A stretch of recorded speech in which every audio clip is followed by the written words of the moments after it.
Hello, and welcome back to Listen to English Every Day. Your space to listen, repeat, shadow, and learn English at a slow, natural pace. I'm Alan, and I'm happy you're here. In this episode, I speak slowly. I use clear, simple words, and I repeat ideas so you can shadow my voice, practice your speaking, and build your confidence step by step. Today we are going to learn 15 words that you must master to speak English well. The 15 words that you must know. If you know these 15 words, you can speak fluent English. And once you know them, you're able to speak them. Your English is amazing, so practice all these 15 words with me now. I have homework for all of you. Hello, everybody. How are you all? Hope you're doing great. So, welcome back to another session of learning English, improving your English, and speaking skills. Well, today's lesson is going to be another awesome lesson, because today I'm going to tell you about these 15 words that you must know to speak fluent English. So if you know these words, if you know them, your English will become amazing, and you will be able to speak fluent English. Why? Because we need words to speak in English. Now today I have included such words which are used in a lot of spoken English. These words are not such words where you're just learning them, and they are used only in written English or highly formal English. No.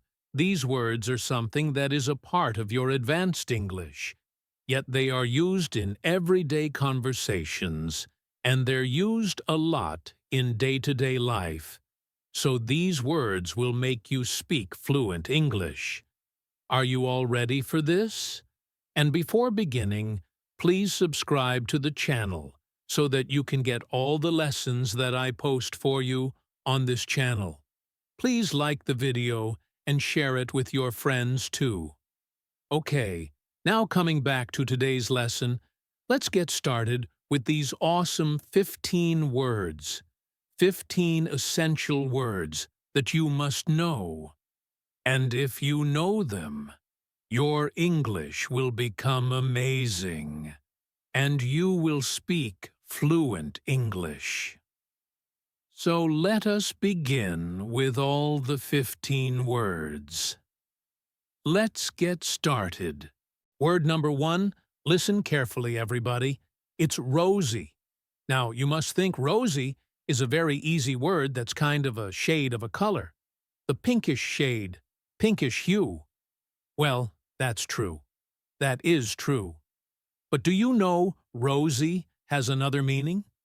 Let me tell you the sentence, because we are going to learn everything with context.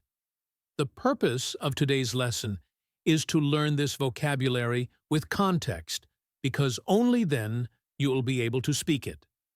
So the sentence is, the prospect to sign this deal seems rosy. That means if a situation is rosy, if something is rosy, that means it's indicating success or happiness, something that is going to be hopeful in a positive way. So a rosy situation means a successful situation, a situation that will bring success, happiness, full of promises, a promising situation. Rosy is a very positive word, and it is used to describe a positive situation. So if a situation is positive, you say, that's a rosy situation. Or you can also say that you felt rosy, right? You can also describe it as a feeling, but most of the time, this is described as a situation. For example, another example sentence could be, the financial condition of the company is rosy. We got a rosy opportunity to go and watch the match. Our day was rosy as we went out for a movie. So, rosy. Okay, so now it's your turn. You have to make sentences on your own. Till then, let's move on to the next word. Now the word number 2, listen everybody. Listen carefully first. It's contemplate. You can repeat now, contemplate. Now, contemplate. Let's look at the sentence first. He contemplated the situation before giving any answer. So, contemplate is basically to think about something. Think deeply about something. Thinking for a very long time, or thinking too deeply about something is contemplate. People often contemplate before taking a decision. And people contemplate when they are analyzing a situation. That means they're thinking too deeply about a situation. For example, another sentence can be, she contemplates her future too often. That means she constantly thinks too deeply about her future all the time. I think that happens with all the teenagers and everyone who's growing up. I think normally that happens with people, right? So a word with context. To contemplate a situation, that is to think too deeply about a situation, or think too deeply about something for a very long time. Thinking about something for a long time. So being very thoughtful in your decision, or something. Contemplate. Word number three is listen everybody. Delusion. Now repeat for pronunciation. Delusion. Once again, delusion. That's absolutely amazing. Now, delusion, I think that is something you're familiar with. We hear it a lot. You need to come out of your delusion and accept the reality. So, delusion is basically a situation that we have created in our mind which is not real. It's fake. So, delusion can be anything when you know about the facts specifically. When you know about the facts, you have an idea that this could be false. Still, you are believing those false things. That's delusion. That people are living in a delusion. So that is like if a person knows that the prospect of that person getting promoted is kind of non-existent, like there are not many chances because there are other contenders who performed better. Yet still this person is thinking, no, I will get promoted. Even after knowing that the other contenders performed better, they are not accepting the reality and are living in this delusion that I'm going to get promoted. That is kind of delusion.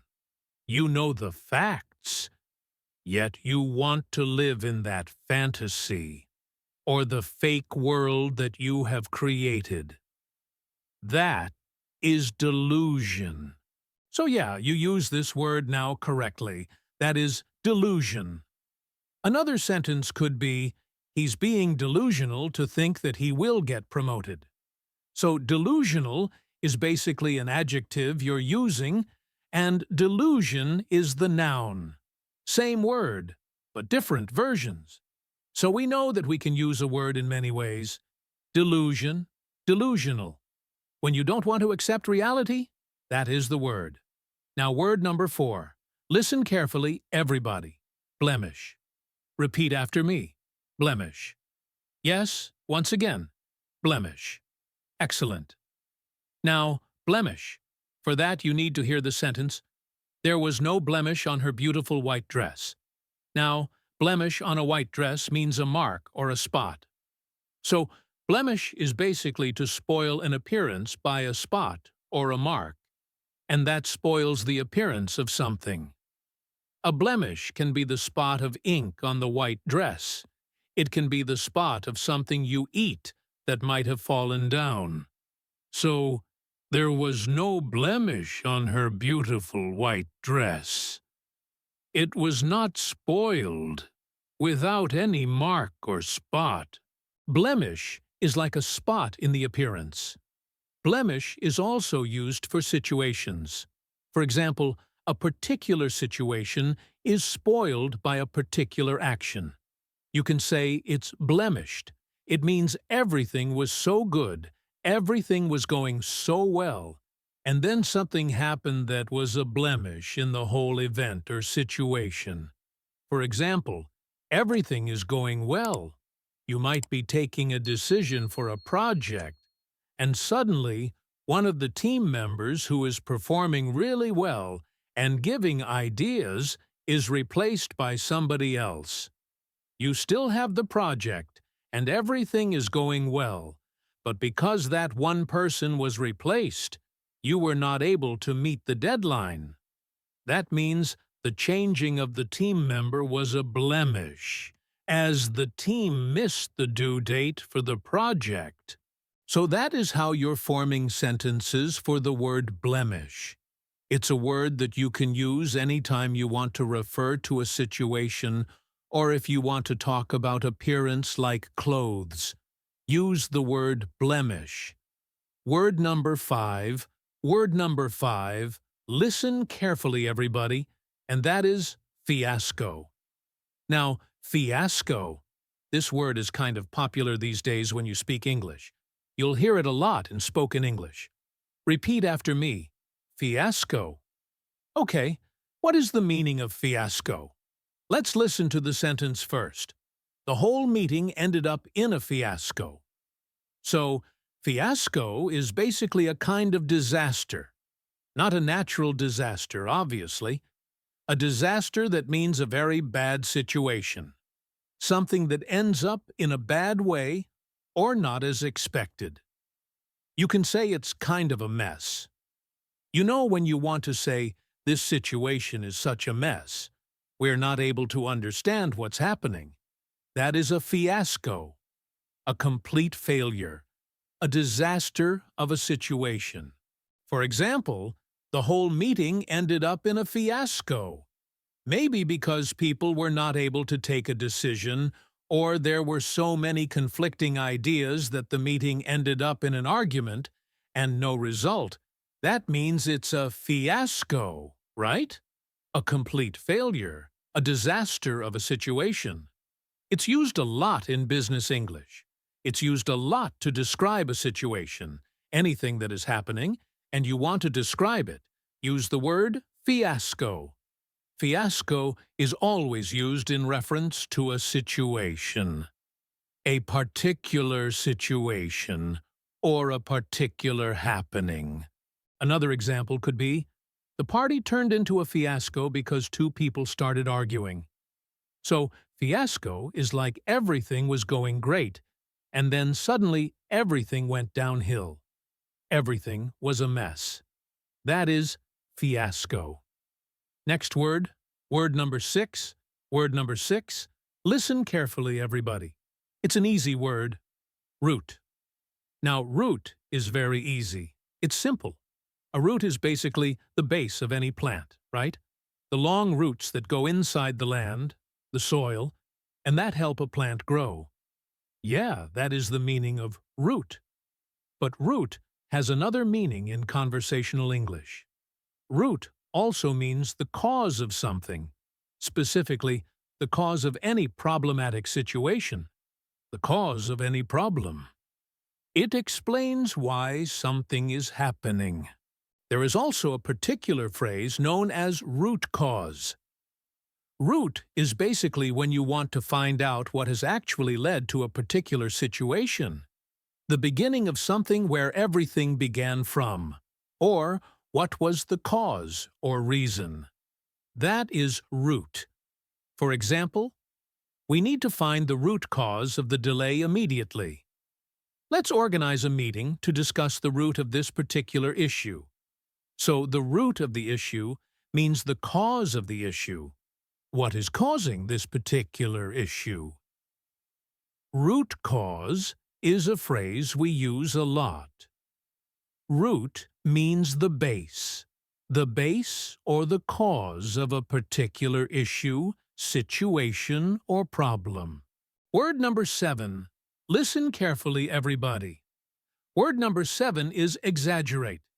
Now repeat after me. Exaggerate. Remember, there is a double G in the spelling, but we do not say the G sound, exaggerate. What is exaggerate? Do not exaggerate the situation by adding unnecessary details. Exaggerate means to make something seem larger than reality, kind of magnify the thing. For example, you bought something and you're going to exaggerate the price of that particular thing, saying, "I bought it for this much," or "I bought it from this exclusive place." That is exaggerating the matter. You attend an event and share details about it that are not true. That's exaggerating. It means you're adding something beyond the reality. For example, you stayed in a 3-star hotel on your vacation, but you tell everyone you stayed in a 5-star hotel. That's exaggerating the truth. Another example could be, stop exaggerating about the party you attended, or stop exaggerating the details of this project. Exaggerate means to add details and make things seem more magnificent than they actually are. Word number 8. Word number 8 is euphoria. Repeat after me. Euphoria. Once again, euphoria. The team felt a sense of euphoria after winning the match. Euphoria means to feel extremely happy about something. A sense of happiness, achievement, or excitement arising from a particular situation. For example, the students were euphoric to know their results. Or, my friend was caught up in euphoria after getting admission into her dream college.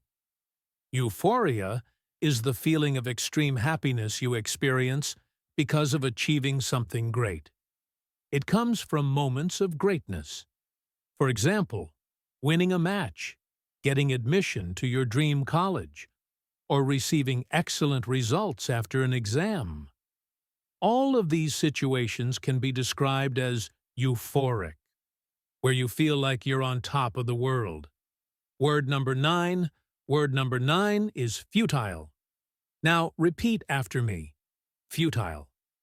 All her efforts to make the project were futile as it rained heavily the next day.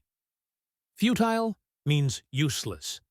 Futile means that whatever you've done is useless, not of any use, and kind of went in vain, efforts that serve no purpose. For example, your efforts for this project will become futile if you do not add more members to your team. Or, if you don't submit this assignment by the deadline, your assignment will become futile. This means the assignment will be useless because the teacher might not accept it after the due date. Futile refers to something that has become useless, or a situation that is purposeless. Word number 10. Word number 10 is inevitable. Repeat after me. Inevitable. The appointment of the new CEO was an inevitable decision. Inevitable means something that you cannot avoid at any cost, something that is bound to happen. For example, some things in life are inevitable. Some things are bound to happen and you have no control over them. Inevitable describes something that cannot be stopped or avoided. It is bound to happen. Often we use it for situations where we know the outcome is certain or unavoidable. For example, the appointment of a new CEO was an inevitable decision. This could be due to the retirement of the current CEO or a pressing need for change. Working extra hours is inevitable if we are going to take up this project. Here it is clear from the beginning that additional effort will be required. Inevitable applies to events, decisions, or outcomes that are required or unavoidable regardless of the circumstances. Charisma. Charisma refers to the power to influence or attract people in a positive way. It's a trait often found in great leaders or influential personalities. For example, there's a charisma in the way she talks. This means her manner of speaking draws people to her. He has such a charismatic personality. This describes someone who naturally inspires or influences others. Charismatic individuals possess an undeniable charm, making others want to listen to them or follow their lead.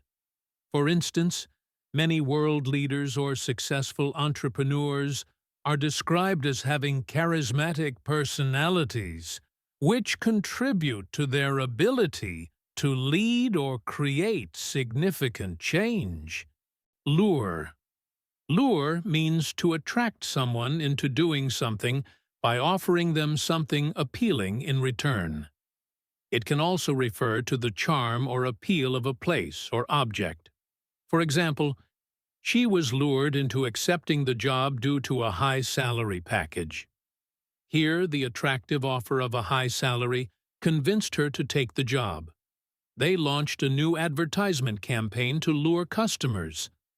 Advertisements often act as a lure, offering promises like soft skin, glowing skin, or other benefits to attract consumers. Lure can also describe the charm of a place, as in, the lure of the city lies in its green forests. This highlights the city's natural beauty as its main attraction. A practical example of lure is how advertisements work, especially for children.